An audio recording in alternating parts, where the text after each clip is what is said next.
Hindi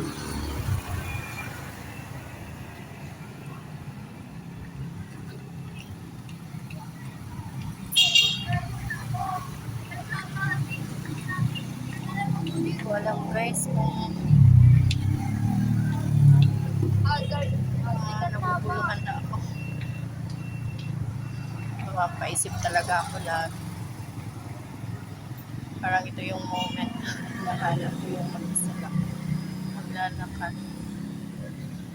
Ay, ano talaga alam ang gagawin ko.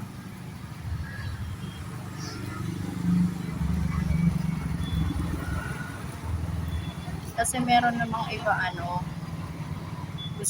nagsuggest sa akin na kung madadala pa ng herbal.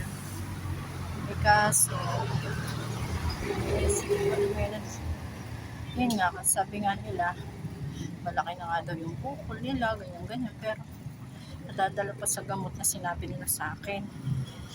Ngayon, gusto naman nila try ng asawa kong gawin ko. Sabi naman nga sa akin ng doktor, kung hindi ko naman daw ito opera, baka mas lalong magkala.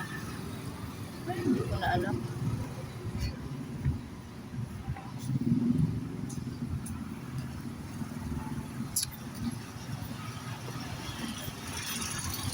Nakakatakot ko pa kung mag-undergo na naman ako ng operation. Yes. Kung kakayanin ko ba ng puso ko. Nakaka-phobia na ng ilang opera. Pero thanks God. So nakaka-survive naman. Hopefully this time, may laban ko dito. Mas malala nga lang ngayon kaysa dati.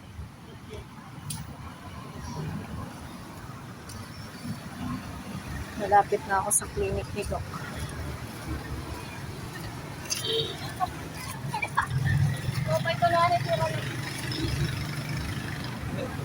Ang layo ng nilakad ko.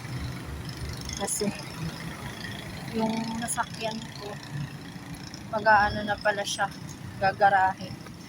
Eh, doon lang ako sa kanto binaba. Nilakad ko na para siguro may purpose din kung bakit doon ako binaba. Ay. Para at least may time ako kung magmuni-muni. Sana hoping and praying na may panalo ko to ngayon.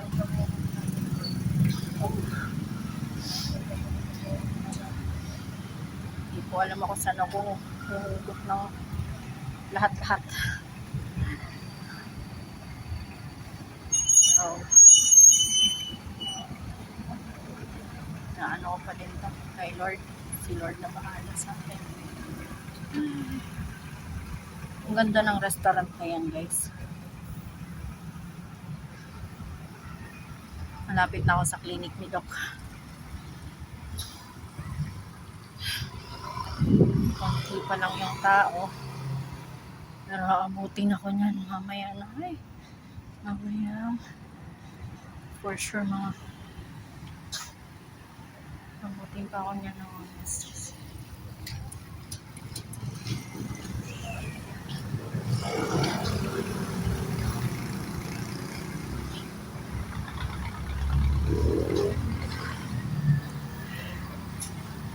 Pagod ako malakad. Pero ang sarap pala maglakad mag-isa. Nakakapag-muni-muni ako. Ay, Diyos ko.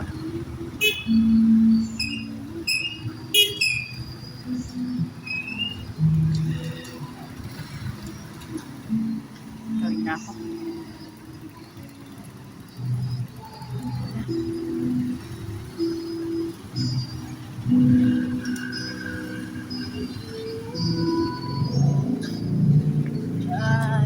Malapit na ako kay Doc. Sana okay na this time. Nakabahan ako sa resulta pero ito siya, guys. Butikan ulit. Oh my God, ang dami tao. Bye guys.